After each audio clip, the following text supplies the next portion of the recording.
생명샘TV입니다. 금지된 암치료법 8번째 시간입니다. 앞번 영상에서 금융자본이 의료체계를 장악하고 제약회사의 이익을 도모하는 방향으로 의료체계를 왜곡시켰다는 것을 말했습니다. 그리고 거대한 자본에 장악된 미국의 의료 시스템이 실제로 어떠한 일들을 했는지 구체적인 사례들을 살펴보고 있습니다. 제약산업과 연계된 미국의 의학협회 AMA와 FDA가 했던 구체적인 사례 7번째입니다. 또 하나의 암치료법이 있습니다. 유럽에서 특히 잘 알려진 암치료법은 겨우살이입니다.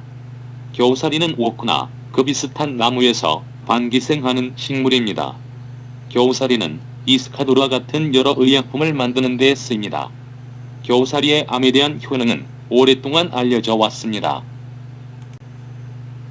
나는 그것이 전혀 새로운 것이 아니기 때문에 장점이 있다고 봅니다.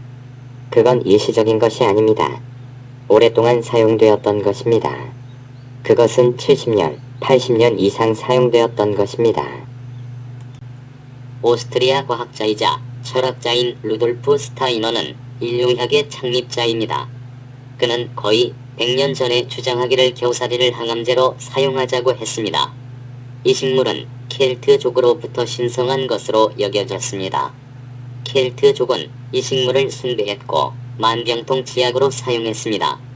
암 환자가 복용하면 겨우살이는 즉시 대식세포를 증식시키므로 보통 질병을 퇴보시킵니다. 우리는 그것이 면역을 강화시킨다고 알고 있습니다. 예를 들어서 당신이 시토킨을 측정하면 겨우살이를 사용했을 때 그 양이 증가하는 것을 볼 수 있습니다. 또 겨우살이의 성분에 직접적으로 암세포를 죽이거나 또는 잠자게 하는 효능을 내는 것이 있습니다. 스타이너 클리닉에서 겨우살이는 암에 대항하는 매우 큰 프로그램의 하나로 사용됩니다. 개인의 모든 감정과 심리 그리고 영적인 면을 포함하는 치유 프로그램에서 사용됩니다. 미국에서 겨우살이는 거의 알려지지 않았습니다. 그러나 그것의 치료 능력을 부인하는 일이 영국의 위생 시스템에서 일어났습니다. 바로 증거가 부족하다는 잘 알려진 변명거리에 의해서 말입니다. 영국의 1차 진료연합이 유방암 치료에 있어서 겨우살이의 효능을 뒷받침하는 증거에 대해서 살펴보았습니다. 우리는 우리가 살펴본 환자에게서 확신할 만한 입증 자료를 발견하지 못했습니다. 최근에 미국의 작가이자 배우인 수잔 소머스는 자신이 겨우살이를 사용하여 암을 이겼다고 했습니다. 당신은 2001년 이 프로그램에서 암에 걸려 투병 중이라고 말했었는데요. 대부분의 사람들은 의사에게 가서 화학요법을 받지만 당신은 다른 길을 택했죠. 지금은 어때요? 네, 나는 좀 전에 백혈구 검진을 받았습니다. 당연히 그건 면역체계죠. 나는 이스카도르를 8년간 주사했습니다. 그래서 나는 감기도 안 걸리고 아무것도 안 걸렸습니다. 암이 없어요? 더 이상 암을 갖고 있지 않습니다. 역사 속으로 잊혀진 암 치료제로 사용될 수 있는 자연에서 얻는 물질의 목록은 아마 여러 시간을 이야기해야 할 정도로 많습니다.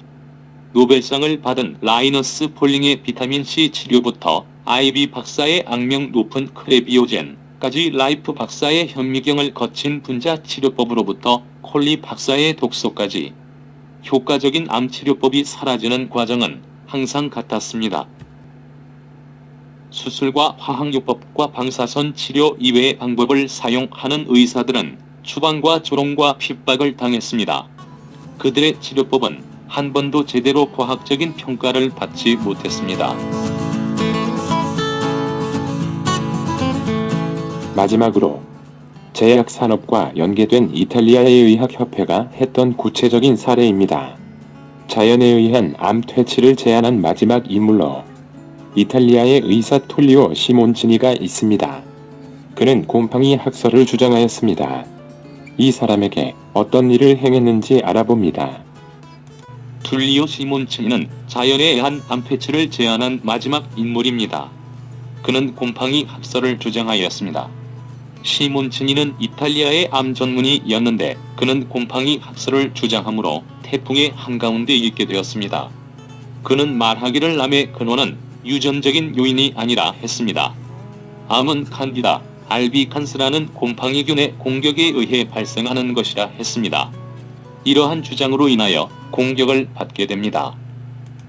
이 가설에 의하여 시몬치니 박사는 자연에 있는 물질 중 곰팡이균을 제일 잘 죽이는 것 중에 하나인 중탄산 나트륨, 즉 베이킹 소다로 암을 치료하였습니다. 어떻게 곰팡이균이 사람의 몸에 침범할 수 있습니까? 당신의 연구에 의하면 어디에서부터 이것이 시작한다고 생각하십니까? 곰팡이균이 과소평가되어 있습니다. 그러나 대개는 고질적이고 중대하고 전염성이 있는 오염원입니다. 그런데 이것은 우리의 이해가 부족하여 과소평가되었습니다. 시몬치니 박사는 그의 연구 시작에서부터 암의 체계를 근본부터 다시 생각할 필요를 느꼈습니다. 그리고 암의 다른 원인에 대해서도 살펴보기 시작했습니다. 그를 가장 어리둥절하게 한 것은 모든 종양이 같은 방식으로 행동한다는 것이었습니다. 비록 그것들이 서로 매우 다른 것처럼 보인다 할지라도 말입니다. 그래서 그는 종양의 공통분모를 찾기 시작했고 결국 공통분모 하나를 찾았습니다. 대부분의 암은 하얗게 보인다는 것입니다. 이러한 종양 표본들은 그 병이 우리의 몸에 끼치는 파괴력을 보여줍니다. 이것은 암에 걸린 간의 모습입니다. 하얀 거품 같은 것은 모두 종양들입니다. 만약 당신이 몸 안에 들어가서 암에 자라는 기관을 관찰하면 그 덩어리들이 항상 하얀 것을 보게 됩니다. 어떤 때는 그 조직들이 피로 덮여 있거나 아니면 다른 반응으로 덮여 있기도 합니다. 그러나 모든 검시 해부에서는 하얀 덩어리를 발견하는데 그 하얀 것은 바로 곰팡이균입니다. 이것은 흉막입니다. 카메라로 살펴보겠습니다. 보시기 바랍니다. 흉막은 빨개야 하는데 보다시피 모든 암덩어리가 하얗습니다. 이것은 기관지 암입니다. 보시기 바랍니다. 기관지를 보면 모두 하얗습니다. 그리고 이것은 결장암입니다. 이것은 빨갛게 보입니다. 왜냐면 피가 좀 남아있기 때문입니다. 그걸 씻어내겠습니다.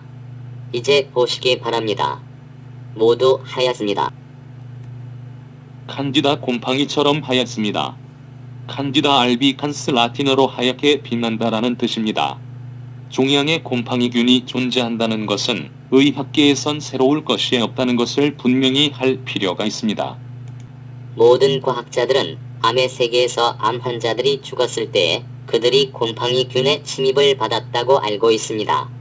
그러나 아무도 암 환자들에게 있는 유일한 미생물이 곰팡이라는 것을 이상하게 생각하지 않습니다. 그러나 공인된 종양학에서는 말하기를 종양에서 곰팡이균이 존재하는 것은 우발적인 경우라고 합니다. 그것들은 적당한 환경을 만나면 집단을 형성합니다.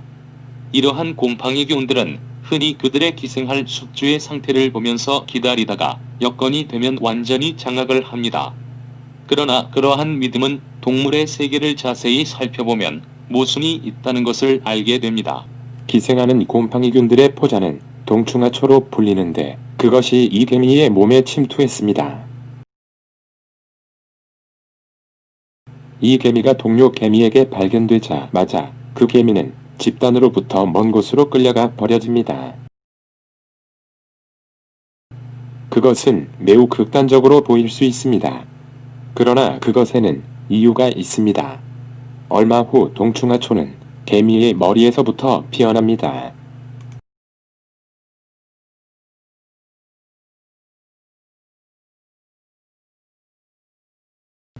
그것이 자라는 데에 3주가 걸립니다. 다 자라고 나면 그 끝에서 치명적인 포제가 터져 나옵니다. 그렇게 되면 근처에 있는 개미들이 모두 죽음의 위험에 처하게 됩니다.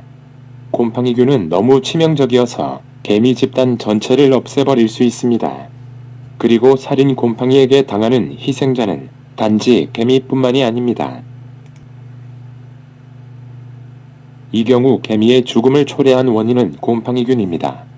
개미의 죽음이 곰팡이균을 불러들인 것이 아닙니다. 보통은 단순히 우발적이라고 보이는 것이 사실은 완벽한 살인자인 것입니다. 그래서 무엇이 먼저인가? 라는 질문이 생깁니다. 만약에 칸디다가 기관을 먼저 약화시켰다면, 그리고 우리가 그 상황이 다 종료된 후에 그것을 보게 되었다면, 어떻게 우리는 그것이 다만 결과일 거라고 단정할 수 있습니까? 그것이 결과라고 하는 것은 해석일 뿐입니다. 모든 감염이 다 박테리아인 것은 아닙니다.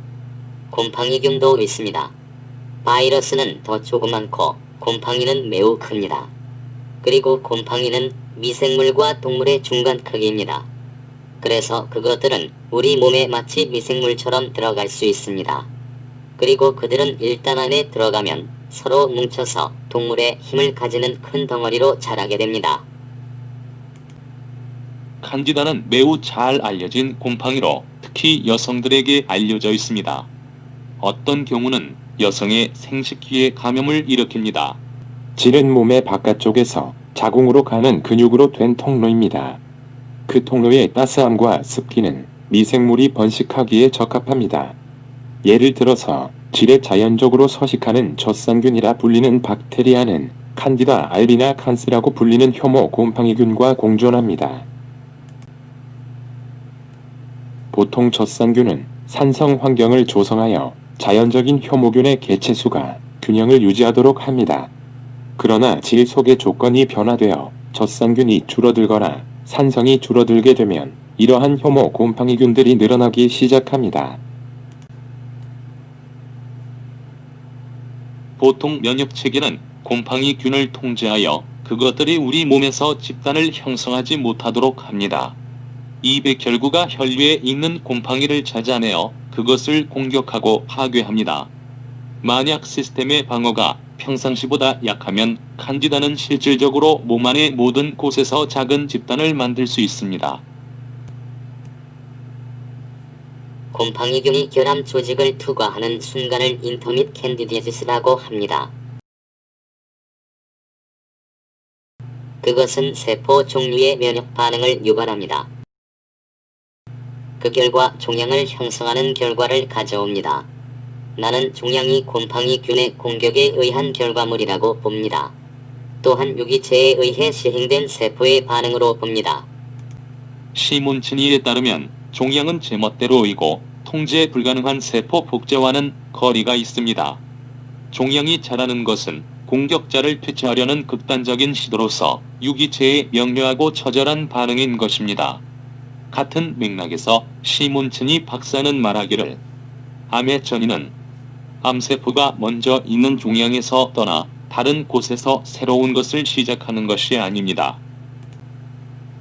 먼저 있던 종양의 작은 곰팡이 균이 조직 검사나 정규적인 수술 과정 중에 혈류 속으로 흘러들어간 것으로 봅니다.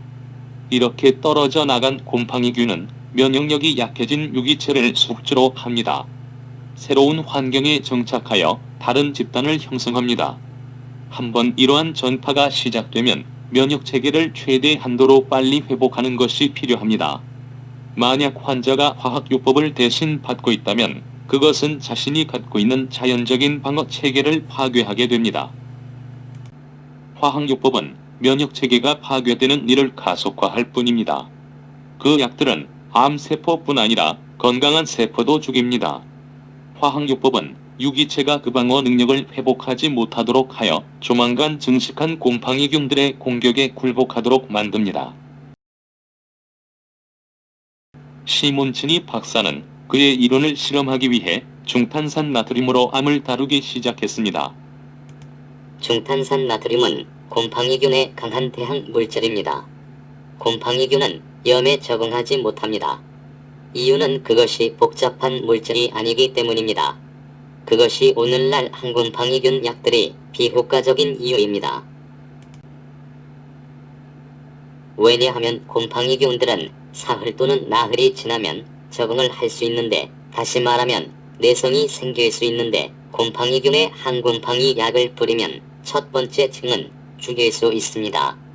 그러나 두 번째 층은 내성이 생겨서 그것들은 약과 화학요법 등 모든 것을 잡아먹어버립니다. 진화로 산제만호는 시몬치니 박사가 중탄산 나트륨으로 치료한 첫 번째 환자입니다. 1983년 그는 폐암으로 진단을 받았습니다. 기껏 대학교 7개월을 산다고 선고를 받았습니다. 23년 뒤인 2006년에 그가 인터뷰를 했습니다. 안녕하세요. 좋은 저녁입니다. 내 이름은 마시모입니다. 안녕하세요. 내가 매우 행운아와 전화하고 있는 것 같은데 맞나요? 네, 매우 행운하죠. 하나님과 시몬춘이 박사님께 감사합니다. 나는 다시 입원해야 한다는 말을 들었기 때문에 매우 다행이었습니다. 왜냐면 마지막 검진이 검은 부분이 자라는 것을 보여줬기 때문입니다.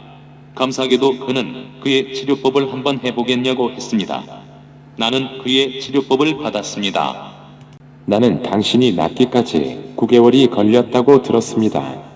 맞나요? 네, 8에서 9개월 정도 걸렸습니다.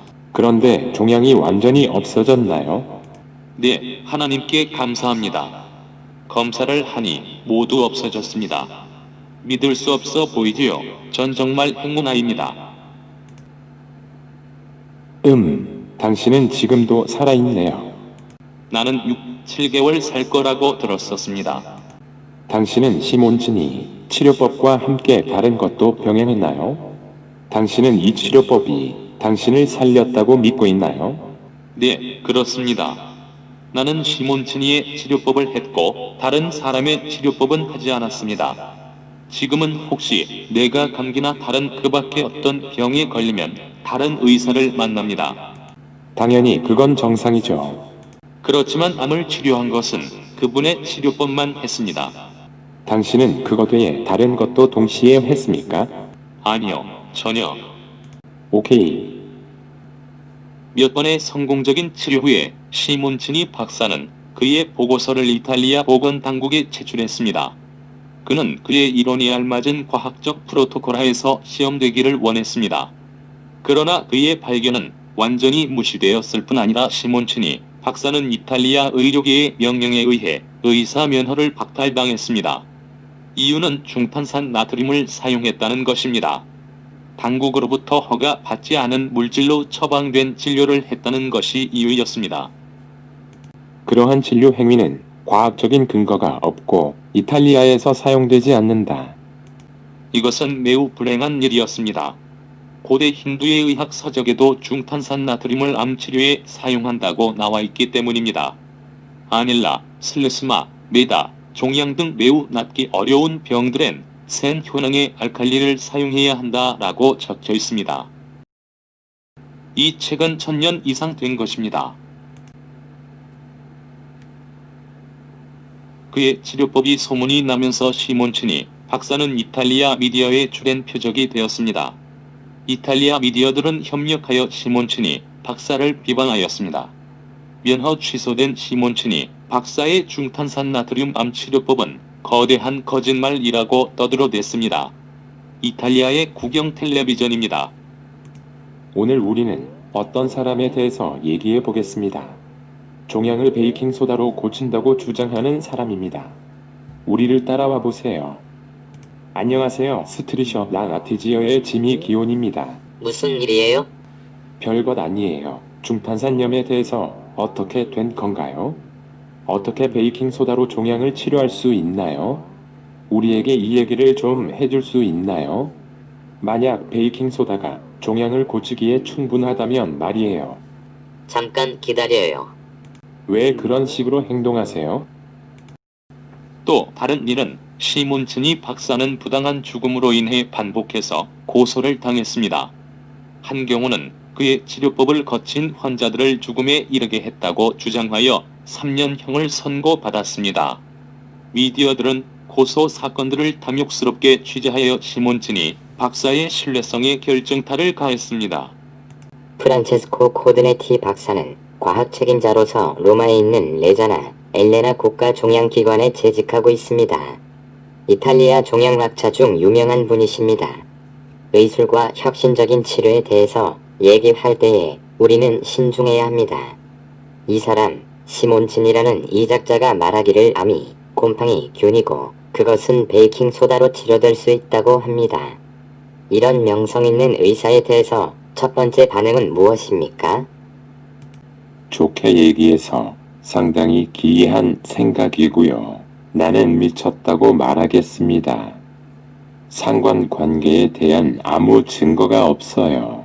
곰팡이균에 의한 감염과 종양 사이에 말이죠. 게다가 곰팡이균이 암의 유일한 원인이라는 것도 증거가 없어요. 시몬치니 박사가 말한 것이죠. 우리가 절대적인 확신을 가지고 베이킹 소다가 전적으로 종양에 쓸모가 없다고 말할 수 있나요? 그건 너무 간단한 문제예요. 전적으로 쓸모 없어요. 심지어 위험하기까지 합니다. 많은 양을 잘 못 쓰게 되면 중대한 신진대사의 불균형을 초래할 수 있습니다. 콩팥 기능을 위험하게 할 수 있습니다. 호흡 기능도, 심장 기능, 두뇌 기능도요. 이 약을 만약 많은 양을 투여하게 되면 죽음을 초래할 수도 있습니다.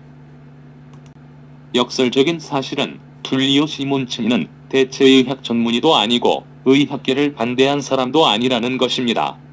반대로 그는 아마도 가장 대증요법적이면서 정통적인 사람일 것입니다.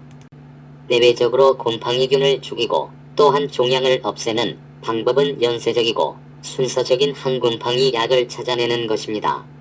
그 개념은 이미 화학요법에 있습니다. 순서적이고 순환적인 치료법 말입니다. 아이디어는 초기에 효과적인 항곰팡이 약을 고안하는 것입니다. 그리고 곰팡이균이 변할 때에 약도 거기에 따라 변하도록 하는 것입니다. 그렇게 해서 우리는 그것이 변이할 때마다 따라가서 잡을 수 있을 것입니다. 그러나 이것은 제약회사들이 담당해야 하는데 그들은 여기에 있는 커다란 비즈니스를 못 보고 있습니다.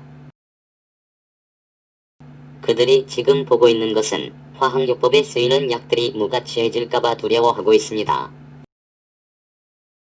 그들은 그들을 방해하는 사람들을 뒤쫓아가기만 합니다. 그러는 동안 그는 중탄산 나트륨을 종양 근처에 가도록 하는 특별한 기술을 완성했습니다. 최소한의 중탄산 나트륨으로 최대한의 효과를 얻기 위한 방법입니다. 중탄산 나트륨은 암과 접촉했을 때 가장 효과적입니다.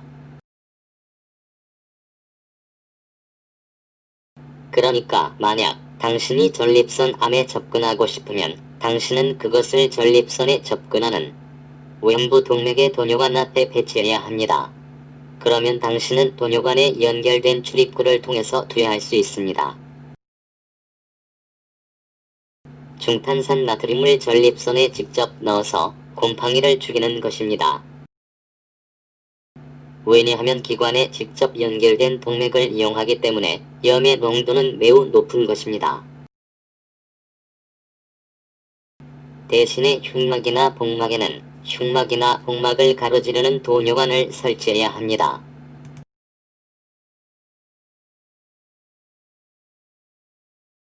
비록 입증되지 않은 물질이고 과학적인 증거가 없다고 취급되지만 완전히 기록된 수십 개의 증언들이 시몬치니 박사의 웹에 있습니다. 증언들은 암에 대한 그의 혁신적인 접근의 타당성을 지지하는 듯합니다. 당신이 말하는 중탄산 나트륨을 직접 종양 부위에 주입하는 이 치료법은 어떤 부작용이 있을까요? 매우 무해한 것으로 보이는데요. 그것은 잠재적으로 위험한 약이 아닌지요? 아닙니다. 그것은 위험하지 않습니다. 왜냐하면 감염의 가능성이 희박하고 반면에 다른 면에서는 생명을 가지게 되잖아요. 그리고 유방암과 같은 종류의 암은 도뇨관이 필요 없습니다. 방광암이나 뇌암 같은 것은 유방암과 방광암은 중탄산 나트륨으로 수술 없이 화학요법 없이 방사선 치료 없이 99% 치료합니다. 기관들을 잘라낼 필요 없이 말입니다. 시몬치니 박사는 피부암이 곰팡이균에 의해서 발생한다고 믿으며 요오드 염색 용액 7% 용액을 정규적으로 사용하여 치료합니다. 어떤 경우에는 심지어 끔찍한 흑색종까지도 단순한 딱지처럼 떨어졌다고 합니다.